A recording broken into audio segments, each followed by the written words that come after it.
Hi there, my name's Catherine. I hope you're doing well. Today is going to be a casual chat review of season 4 of Sex Education. I've been a big fan of the show since it came out, so I was really excited to watch this season and I enjoyed some of it, but I was a little disappointed with some of it too.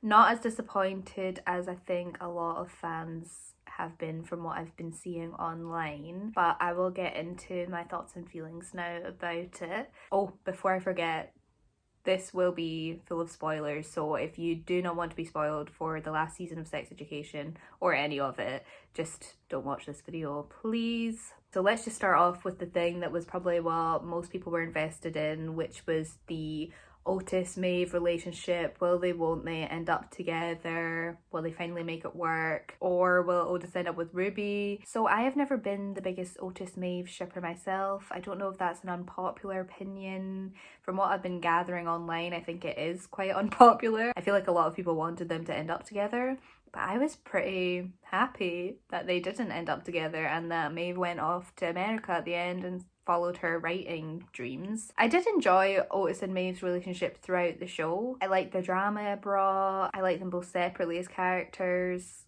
Well, I like Maeve.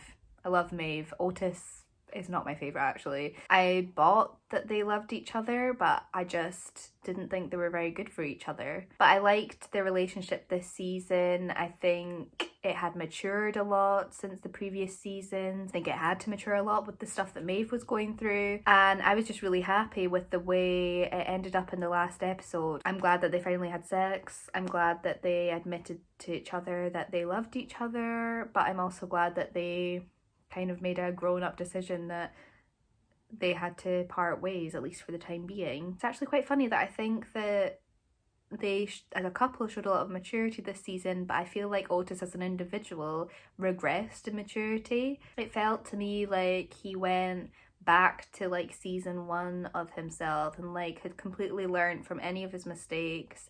He was treating Eric badly again, but then in contrast, Maeve had really moved on in America. She was really focusing on her writing. I love Maeve so much, but I love Maeve most when she's happy with Amy, or this like happy in herself, rather than when she's having drama with Otis. There was kind of a little love triangle this season, not really because the feelings weren't reciprocated by Otis, but Ruby clearly still had feelings for Otis, and I loved Ruby this season. I think she was a great character. I loved seeing more of her backstory. I loved seeing some more interactions with her dad, because I think that's such a sweet relationship, and I think that whole scene where they were filming Otis was really funny. But the whole storyline of her liking Otis just made me dislike Otis so much more than I already did. He messed her about so much and was just like playing with her feelings, and I just couldn't be having it from him. I thought ending the show with the letter from Maeve to Otis as well was really sweet.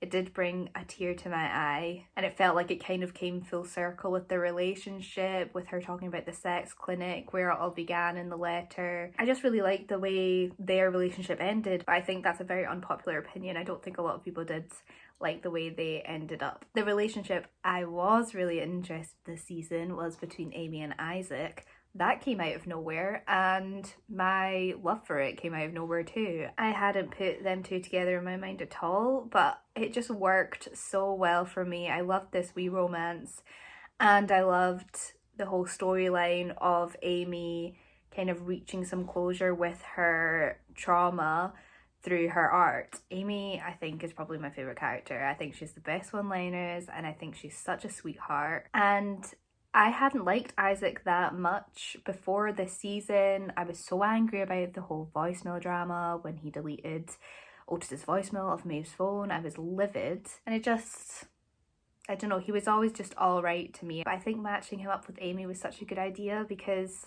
it really brought out a sweet side in him. The actor who plays him, the way he would look at Amy with this just like adoration in his eyes was so beautiful and romantic. Made my heart a flutter. So yeah, I think their relationship was my favourite part of this season actually, and I loved the whole montage with Amy figuring out what she wanted her art to say and then having the photo shoot with her jeans. I thought that was really powerful, and I loved that her melon painting was auctioned off in the end as well.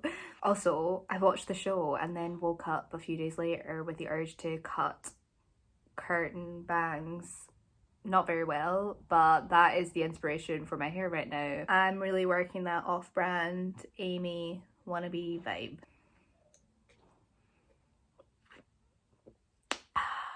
Let's talk about Eric. I love Eric. I've always loved Eric, and I really liked his arc this season. He was basically coming to terms with the conflict between being a gay man but also being a Christian, and being told by his pastor that he would need to hide certain parts of himself in order to be baptized and to be part of their church community. I'm glad that this season focused on that because it's refreshing to see a storyline like that. I thought it was a really important journey for him to go on, and I was actually pleasantly surprised by the outcome at the end of the season. I think that him wanting to become a pastor, I don't know, it made a lot of sense to me. I think he'd be really good at it. I think I just wish though that there had been a bit more of a build up towards this decision, like in prior seasons, rather than having it all kind of condensed into this one last season. It felt quite rushed. So whilst I liked the decision, I think it probably needed a bit more time in order to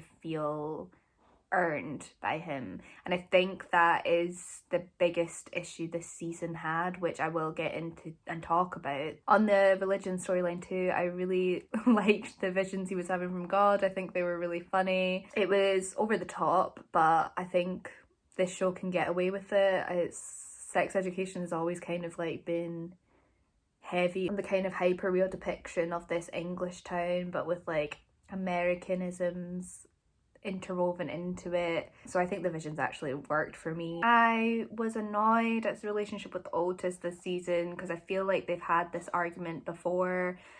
It just felt repetitive. The whole Otis not listening to Eric and being wrapped up in his own life, that's been their dynamic for so long. But I did love the wee montage at the end of the season when they've made up and they're playing video games together. It was really pure and wholesome. I think it just kind of hit home the kind of idea that they're more like brothers. They maybe don't have as much in common anymore, but they'll always be each other's person. So I did like that.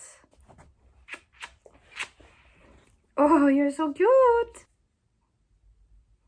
Oh, big yawn. The Adam Groff family story this season was good. I was actually really happy with Adam's ending, and I really appreciated the fact that they made a point of him coming out as bisexual to his dad and to the girl that he was developing feelings for, but him also ending up with the girls. I feel like that's really positive bisexual representation, and I really liked how his relationship with his dad developed this season and was starting to prove his dad's efforts to be a better man starting to pay off. And I really loved the scene as well where his dad told Adam that for a week when he was a teenager he had thought he was gay. I wasn't overjoyed by the idea of Michael and Maureen getting back together because I think Maureen is an absolute queen, and I loved that she was seeing multiple people. She looked fantastic this season, and I think she's just been living her best life since she split up with her husband. That being said, I did like the last scene of the three of them together sitting down to watch reality TV together in the living room. I thought that was really sweet. In terms of Jean this season, I was invested in her struggle with postpartum depression and like seeing the insights into her past with depression as well. I thought that was quite powerful, and like her whole struggle with wanting to go back to work but being a new mum. I do think I've really felt the absence of Jakob this season. Like I was way more invested in Jakob and Jean's relationship throughout the whole of Sex Education than I have been in Otis and Maeve's. I think the addition of Jean's sister to the story was a bit of a weird one because it just felt a bit out of the blue. Again, a really big issue of this season was just an influx of new characters that just feel out of the blue and who didn't really add too much to the season despite her being in it so much. I think she was an interesting character. I just, again, think she should have been introduced way earlier if she was gonna have this sort of role in the last season of the show. But my favourite episode of the season was hands down Maeve's mum's funeral episode. I think it was episode 6. I loved that everyone turned up for her at the funeral. I loved With or Without You. And I think it did a really good job at just really exploring how conflicting all the emotions can be when dealing with grief. There are moments in the episode which are hilarious, but there are also moments in the episode which are devastating and heartbreaking, and there are some moments which are both. And I think that's something this show has done so well since its very first episode, is like be able to juggle the conflicting emotions of being a teenager and being in really difficult situations. So I think this episode really felt like the most sex education episode from the season to me. One of the things that I really enjoyed this season was actually the focus on ableism. We have Isaac, who is in a wheelchair and who is struggling with the school's lift constantly breaking down and preventing him from getting to classes. And then we also have Aisha, who is deaf and who has to deal with an art teacher who yells into her microphone, not understanding that she doesn't have to yell. She has to deal with like struggling to read people's lips if they like look away from her. This is all highlighted in one episode specifically where the lift breaks down again. Isaac can't get to a mock exam, and so Amy and Isaac decide to set off the fire alarm and have put loads of obstacles on the stairways and exit so that the student and teachers can't get out of the building. And it kind of acts as a demonstration to show the obstacles he has to deal with on a daily basis. And then this causes Aisha to explain to the school that when the fire alarm went off, everyone had just gotten up and left without letting her know it had gone off. And this whole scene was just really good at highlighting that while this school is really progressive when it comes to like gender and sexuality, there's still a lot of discrimination against disabled people on the daily. One of the big issues, like I said before, of this season was there was just too many plots and themes and new characters being condensed into 8 episodes. Not everything worked for me, but this really did, and I think it was because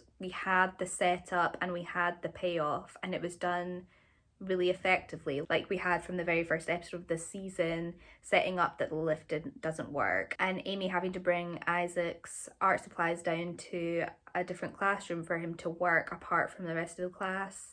We have Aisha's teacher yelling at her through the microphone. Just lots of small moments that as a viewer you're catching on to. You know that this is a simmering problem that's like building and building and building, and that makes the episode, when it all comes to a head, that much more satisfying, and the payoff that much more impactful, seeing Isaac and Aisha reach their breaking point. And it just makes for a really satisfying arc. Like, that's a good example of how it should be done. Plot lines such as Jackson finding his lump and Viv getting involved in an abusive relationship just weren't given the time needed in order to depict the seriousness of these subjects. I honestly found it so frustrating watching Jackson's plotline because I thought there was so much scope available for them to kind of show how scary an experience this would be for him, show like how maybe hard it would be for him to be emotionally vulnerable with people, which we've kind of seen him struggle with in the past. But instead it turned into just a focus on who his biological father was and this mystery with his mum's keeping secrets from him. That just was like, at this point in the show, I didn't care about that. I would just much rather have a character focused moment rather than some random new plot device. It's also disappointing with Viv's storyline, with the abuse from her new boyfriend. I love Viv so much as a character, and I think if you're going to include a plot line that involves a subject matter as serious as that, you have to give it the time it deserves in order to have any emotional impact. There was just like no way, with the amount of time it was given, that it was going to be able to effectively like navigate through all the intricacies of such a sensitive subject matter, and it just ended up falling flat for me then. And I just thought it was such a shame because she's such a good actress and Viv is such a good character that I just like wish she had been given more to do with that story. I think another of the big issues was that they just added in a lot of new characters in the last season of a show and gave them too much time on screen, when really, as a viewer, you want to be spending time with the characters that you've grown to know and love already. That isn't to say that these characters weren't good or interesting. I liked Abby and Aisha, for example. I think they were really good additions because they seemed like more fleshed out characters whose storylines intersected with the characters we had already grown to love. So, for example, Abby's relationship with religion tied in with Eric, and then Aisha's struggle with discrimination in the school tied in with Isaac. So that all worked for me, but you just had so many other characters in there who were just quite two-dimensional and felt like they were put in it to make sure that the show was representing as many different genders, sexualities, identities as possible. And don't get me wrong, representation is so important, and I really appreciate shows like Sex Education that have such diverse casts of characters and actors. And I was really excited in that last episode when we had the trans sex scene between Abby and Roman. That was really lovely to see portrayed on my television screen, and I was reading up on it after, and I think the intimacy coordinator worked quite closely with the two actors with like what they felt comfortable with doing and what felt most authentic to them. So I think that was so positive. So yeah, obviously all the representation was great on the show. It's just a shame there wasn't more time to spend with these characters to really flesh them out properly and in the way that they deserve to be. Do you know what I mean? I'm not too sure if the writers knew this was going to be the last season, so they might have been setting up all these characters thinking that we would spend more time with them eventually. I don't know. So yeah, while I enjoyed this season, I didn't think it was perfect by any means, and it's definitely the least strong season of the show. They were just trying to fit too much and represent too many different people into too condensed a space of time, and it just felt like they were being way too ambitious with what they were trying to achieve, and they really should have just taken a step back and gone back to the main cast of characters as the focal point. Instead, they didn't, and I think this resulted in like a lot of half-baked plots that lacked emotional impact and just weren't given the level of attention they needed to be impactful on the viewer. And that is what I thought of season 4 of Sex Education. I'm gonna miss this show so much. It really was an amazing show with some amazing characters and amazing plot lines and relationships, and I feel like it was a real moment to be a part of. Thank you so much for watching. I hope you're having a really good week. See you soon. Bye!